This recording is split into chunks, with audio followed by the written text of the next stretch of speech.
When his time comes, bury Brad Bondi under the hemlock trees in the old family cemetery. Mind you, it's not his family cemetery.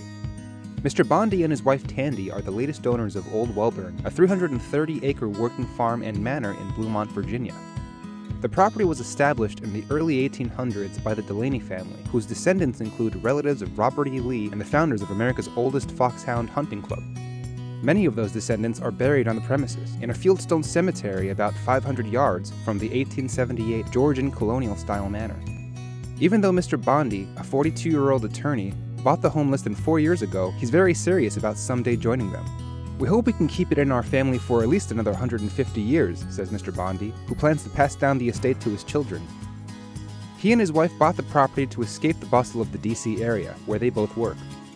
They bought the estate for $3.5 million in 2013, expanded it, and now run a growing Black Angus cattle business. They filled the roughly 15,000 square foot manor home with period-era furniture and oil paintings of equestrian scenes. They restored the original library with its antique southern pine bookshelves and remodeled the kitchen.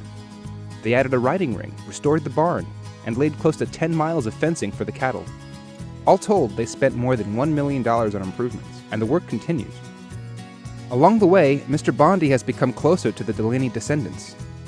He and Mrs. Bondi have joined the local foxhound club and allowed Dulany descendants to hold reunions at the cemetery. We're all thrilled for the love he has for the place, said George Morison, the great-great-great-grandson of the Dulany patriarch, Farmer John Peyton Dulany.